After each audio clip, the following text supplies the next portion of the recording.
Bersa is a company that's been quietly putting out some pretty darn good firearms. In the past, we reviewed and been very impressed with the TPR series. In fact, this TPR 9C I carried for quite a bit. It's just a bit on the broad side, but otherwise spectacular all-metal DASA gun with a decocker. I liked it so much that out of all of our selection, the full size is, believe it or not, what's my bedside gun. TPR 9 with night sights and a light on it. Great pistol. Their striker-fired polymer frame guns, like the BP, have spectacular triggers, and this is super thin. I also carried this for probably a year and a half. Trigger is amazing. I really hope that we get to see this trigger on a double stack sometime soon. But perhaps what Bersa is best known for is the Thunder 380. Walther PPK-esque looks and feels, blowback 380. Thin, but with enough to still hold on to, and very lightweight thanks to an aluminum frame. There are more than 1 million of these in the US, as far as I've heard. That's quite a few of these guns. So chances are you either own one, have owned one, or know someone who does. Neat little guns, but they've been out a long time. And here is the TPR 380, an update to the Thunder 380. We'll be taking a look at that with a full tabletop review coming up next on GBGuns.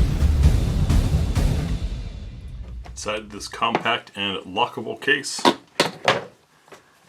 we've got our pistol. Yes, I've already been playing with it. That's why the chamber flag is out, as well as the decal, and it's no longer in the plastic bag. Underneath here, we've got paperwork from Walk the Talk America, very cool organization that is aiming to bridge the gap between the mental health issues and the firearms industry. Worth taking a look at. Couple exploded diagrams of the TPR 380 separate from the manual, and reason being is this manual is for the TPR series. As a result, it's talking mostly about the 9, 40, and 45 variants, not the 380, so some things are a little bit different. Don't worry though, I'll walk you through the gun. We also have our key lock here. If you're curious about that, yes, these do have a key lock that disables the pistol. Part of that is safety requirements in some countries. Part of that is also the requirements when you have a small, lightweight pistol for importing it into the US. There are lots of crazy restrictions. There's this funky point system about barrel length versus caliber versus grip and all kinds of other factors that go into it that make importing small pistols like this quite a challenge, and it's why there are sometimes odd features. It's also why the Walther PPK was halted from import and the PPK-S came about, because the PPK was considered too small by that system. So just know that sometimes features on here are not because they think it's a good idea, it's so they can get it in the US. You may be wondering what has changed between the Thunder 380 and the TPR 380 line. Now the TPR line actually came out in 2022. We're just now getting around to doing the single stack. We have previously reviewed the double stack, which is the TPR 380 Plus. Had a lot of fun with this. This guy's got a few differences to it. Now the main difference between the two lines, of course, is the slide cut. We had a slight change in design rather than rounded with the anti-glare top, which quite frankly I've never had glare up top really be an issue, to now this more angular side. And if you're a follower of the channel, you know that I'm into measuring things. So has there been a change in the total reciprocating mass between these two styles? The older Thunder, the slide, now this is slide alone, weighs 7.9 ounces. On the TPR, 7.9 ounces. So they've managed to keep the weight the same, and that is extra important on a blowback operated pistol like this, where slide mass and spring weight are very important to keeping the slide closed until it's safe to open. And weight of the complete firearm with an empty magazine. On the old Thunder 380 we've got 1 pound, 3.3 ounces. On the new, with different grips and this overmold rail added, 1 pound, 4.2 ounces. So we've added less than an ounce. Now generally adding weight to the non-reciprocating mass, that's the stuff below the slide, makes for a smoother shooting gun. That's because you've got a little more help to help you fight recoil. Is 9/10 of an ounce going to make a difference? I don't think so, but we'll find out on the range. Fit, finish, and features. I've already shown clear a few times. We have a single stack magazine. The mag release is a little bit high and a little bit stiff, but as you saw there, it is certainly magazine ejection. It is kicking it out of there. Almost like chicken tire pressure, right, with those old school meters. 8-round magazine, single stack. It only comes with one magazine, which is a point of complaint for a lot of folks. I get that. I certainly feel that you should always have at least one magazine. One magazine gets you going, and this is meant to be a deeper carry, or even pocket carry, if you will, type pistol. Generally, when people are looking for minimalist setups, so carrying an extra mag may not be in their picture. However, with only 8+1 rounds on tap, carrying a second mag is not a bad idea, and these magazines are so slim and light that it's pretty easy to slide one in a pocket. So picking up an additional magazine is certainly something that I would consider. Starting up front, see our muzzle, we have a little bit of crowning. That is that the rifling is recessed to help protect rifling should the gun be dropped or banged on the front end. This rail almost looks like it doesn't line up quite straight or perfect, but it gives you a spot to put a light or laser. With this angle appearing like it does, a laser might be difficult to zero. I would stick with a light. If you do want a laser, there are laser grips for these things, and all the parts and things that fit the Thunder 380s should fit the TPR 380s just fine. You will have to find a different holster, however, for this. That said, with guns like this and its design inspiration, the Walther PPKS, you're more likely going to be using one of those sleeve type holsters, the shapeless, for pocket carry than you would a hard Kydex holster, and the sleeve should fit this just fine. I noticed that there's quite a bit of rather aggressive traction up front here. It looks like just slits, but it really grabs. And for the first time, and I gotta admit this, first time in over 400 pistols reviewed, I'm thinking this is one I'm going to try with that support hand forward like that, as Europeans like to shoot. And the reason being is this pistol is so small. You see I've got 1.5 fingers on it. With that magazine in there, I can get all 3 on there, but I mean 2.5, but I've got a good pressure point here to hold that will really help with recoil mitigation. But there's not a lot of space on here for my second hand.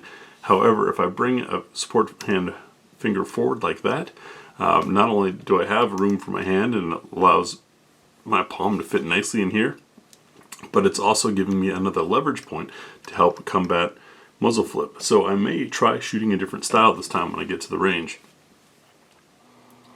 Trigger pull, since we're here, we'll decock and we'll do our double action. Now Bersa is known for very smooth double actions, and this one is indeed. I've got consistent pressure to about a wall. Goes a little further for the break. See what a reset is like. Moderate, but back to the wall. And for a straight single action shot, got light take up to a wall, a little bit of creep, and then a break. It's actually a very predictable trigger. It's a good trigger, especially for such an affordable firearm. See, we've got our controls up here, and this lever, which is only on the left side, serves as a decocker. If left down, it is also a safety. Push it back forward, and now you've got decocked, so you're starting in double action for the first shot. These new grips, we've got some decent traction up front, not as aggressive as what's up here, but still there. And these feel slimmer. I think it's because they've done away with the hump here, which allowed for a resting spot for the thumb and kind of guided the trigger hand or trigger finger over the top there. It's now smoother. Is it slimmer? Yes and no. I guess you could say it looks like these are broader overall because they don't have that slim spot. However, that's also filling my hand a little better, which makes it a little more comfortable. find out on the range if that makes a difference shooting. We have no beveling whatsoever for the magazine well. Once again, this is not a speed reload type pistol. It is a somewhat modern iteration of a classic design. And by the way, the PPK is not the only one that's done it. I've got an old CZ here that is essentially the exact same design. Lever's just down below. It's actually a VZ CZ. Give you a look at our sight picture. We've got 3 white dots. The front sight dot being more prominent, which is good. Helps you remain focused on there. And they are drift adjustable in here. I believe this dovetail is SIG pattern. Don't quote me on that. Always check with manufacturer. But it was a SIG pattern dovetail that was on the TPR 9 that allowed us to put some night sights on there. Coming around the right side of the gun, everything fairly smooth. We have a little more coverage of the trigger bar. This exposed trigger bar might look a little strange. However, it's also on the Beretta 92 and several other pistols. I have not had an issue from it. Is it a potential weakness? Yeah, maybe. If you're rolling your pistol around in some goo or mud, you could get some stuff in there that's going to interfere with that movement there. But the Beretta 92 served well in a couple wars, and is still in service in many places with the same design and did not have issues. Next, we'll field strip the gun and take a look inside. Field stripping the Thunder 380 is not very difficult. It is a little different compared to a lot of the N-mode striker-fired pistols these days, but it is the same procedure as many other older pistols. First, you're going to remove the magazine. Of course, you want to check for clear, make sure it's empty. We've got a takedown lever here on this side that needs to be rotated down and held down while you pull the slide all the way to the rear, up, and then let it go forward. What I like to do is grab onto it here with my left hand, and this finger is going to be the one that's holding that lever down. And then bring the slide back, up, forward, and off. And you'll see that things might look a little different from a lot of other pistols. Take a look inside of our slide. We have some machining marks. It's not the smoothest of finish, but it's also not the most expensive of pistols. And none of those cosmetic things have any impact whatsoever on the reliability of the pistol. You can see we've got a safety plunger there for drop safe. Our barrel is pinned in place. The recoil spring slides over the barrel. It is removable and changeable, and I've heard quite a lot of folks like to swap out their springs for an extra power spring intended for a Walther PPK. Having that slightly stiffer spring can reduce recoil, might also introduce some pickiness with ammo. We'll test this thing as it comes out of the box. There's our rails. You can see feed ramp and mechanism, all pretty simple. Now this does have a magazine disconnect safety, meaning it will not fire without a magazine in it. That is something that is removable. As I mentioned earlier, with small lightweight pistols like this, importation can be difficult unless they have lots of extra features. That's why we have that key lock thing there, magazine disconnect safety, etc. It can all be modified by the end user. That's not a problem. The only way it's time is restricted is for importation. To take a look at chamber support, we're just going to use some PMC bronze because I don't have any real match grade 380, if you will. 380, if you didn't know, is one of Browning's calibers. It was actually developed by shrinking .45. And you can see that that is fully supported. That's important in case you have a case rupture. Wherever the case is not supported is where the brass or the casing itself could erupt and send some of that explosion into your hand. But when you've got a full support chamber like this, it's going to more than likely send that explosion out the end of the barrel, which is where we want it to go. That's kind of how guns work.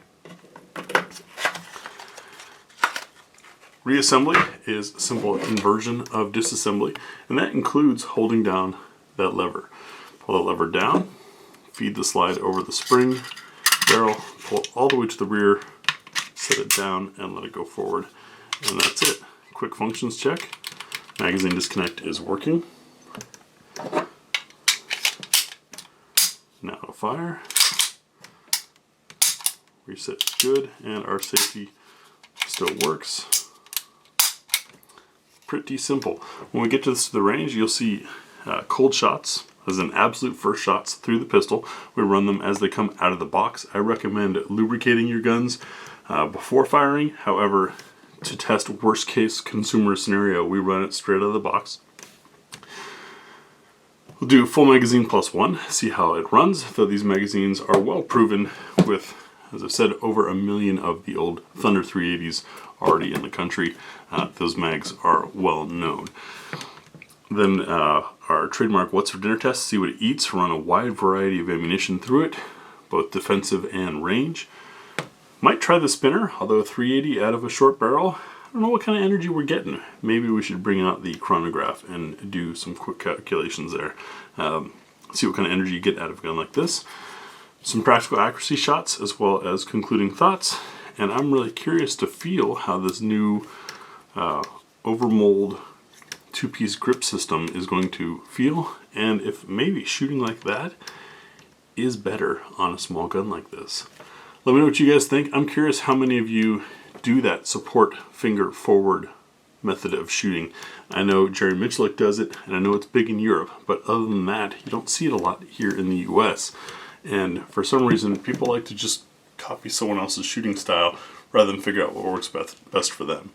So let me know if you've ever used that, and we'll see you on the range. Thanks for watching.